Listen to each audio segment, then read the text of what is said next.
my favorite kind of question. Tell me about yourself. With pleasure. Okay, so the thing that you're like, not a lot of my tweets blow up to the extent that tweet blew up. Turns out that if you post a screenshot of your bank account and it's not doing very well, and you're not asking for money, that tends to create a pretty strong reaction in people. And in our community, in kind of the indie hacker build in public kind of community, that seemed to create a crazy amount of support and just goodwill. Most of the people who responded told me to get a job. I thought about it for a very long time and I decided that I can't. I like, and when I say I thought about for a very long time, it was like 4 hours of me responding to these comments of people who are telling me to get a job. And I don't know, maybe I need to think about this. So many people think that I need to get a job. Maybe I should. All right, what kind of job would I be looking for? Because I don't want to be a developer anymore. And it evolved. The conversation kind of evolved. I really started to treat the entire population of the build in public community as my own personal coach for that period of time. It was like I just posted everything, anything and everything that came to my mind throughout that period of time. And by the end of that conversation, the sense that I can't and won't get a job regardless of the cost I have to pay solidified in my mind. Because I had this question. I've been doing this round of solopreneurship for about 3 years. This is, I think, the third one.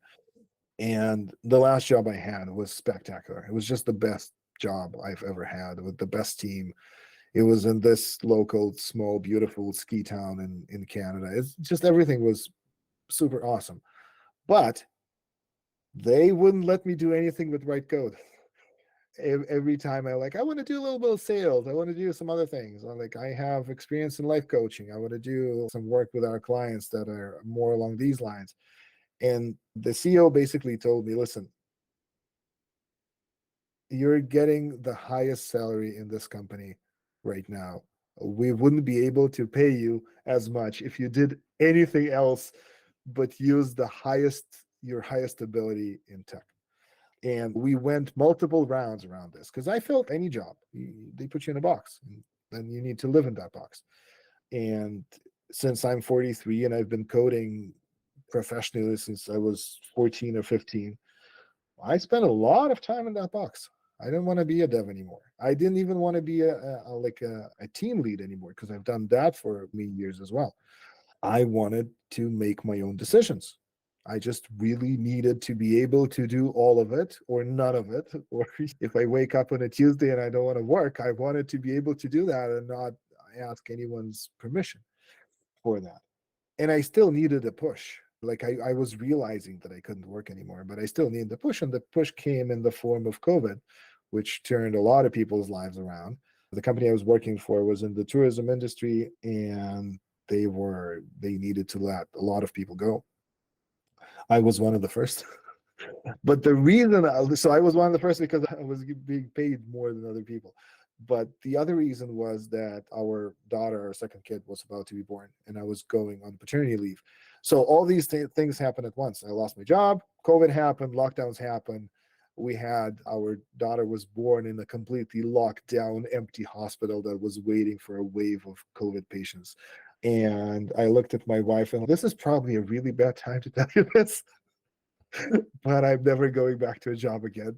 I'm going to try to figure out how this business thing works. And for the following 3 years, I tried so many different things. I started with an app that I was working on and I tried to market it for about a year. Profoundly, unsuccessfully, I might add. My claim to fame, the reason I think I know how to market any SaaS is because I spent so much time failing doing that. I tried everything, every trick, every growth hack, everything. None of it worked. And then I switched to something else. And then I did one business idea after another, everyone farther away from my core skill as someone who could build apps. And throughout this process, I was talking about what was going on Twitter. I was telling people what was going on. At first, I tried to present myself as this know-it-all and offer advice, and then I started sharing a little bit more about how difficult this actual journey is. And at some point, people started asking me for advice. Could you take a look at my landing page? What do you think? Could you? I'm building this app. What do you think? Where should I post it to get users? And I realized I had answers to these questions because I've battled with this myself, and I've actually been able to find product market fit for a few of my, not products exactly, but like small services. And that's what I'm doing now arose out of. But this journey is still full of potholes. About a month ago, I realized that I had mono. I was sick for about a month. And then my biggest client left. And then another smaller one left. And I was like, wait a second. My MRR is down to $1,000 a month and my savings are dwindling. And this is really bad. I got really stressed. And that's when I posted the screenshot of my bank account because I thought, I don't have anything to lose by doing this. The worst thing that can happen is that people are going to judge me or ridicule me for failing, specifically for not being able to get enough clients while selling myself or presenting myself as a marketing specialist to other people. Like, how the hell can you tell other people what to do if you can't fix your own problem yourself? I can, and it's sometimes harder to apply our own advice to ourselves. It's just the way it is. But the result of that was so much support and so much trust and quite a few clients as well. So I climbed out of that hole. And last night, that was Fazal, that was what you're asking about. I decided to try to do a push to see how much I can get done in a short period of time.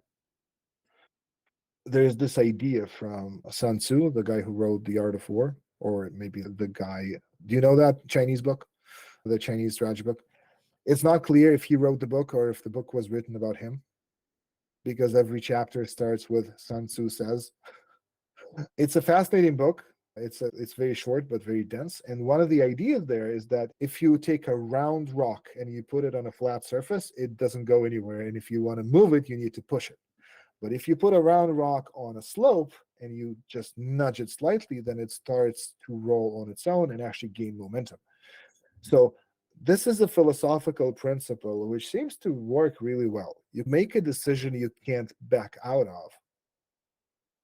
And now things start to get momentum by themselves.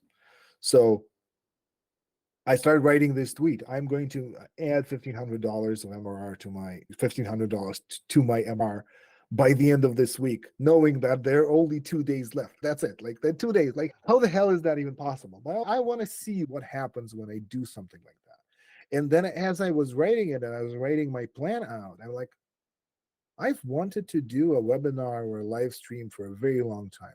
Let me do that. And then I put that in there. And once I put that in the plan, I'm like, okay, so when? Well, today. There's no reason to push it off to tomorrow. Talk to my wife. Can I take the evening off from kids?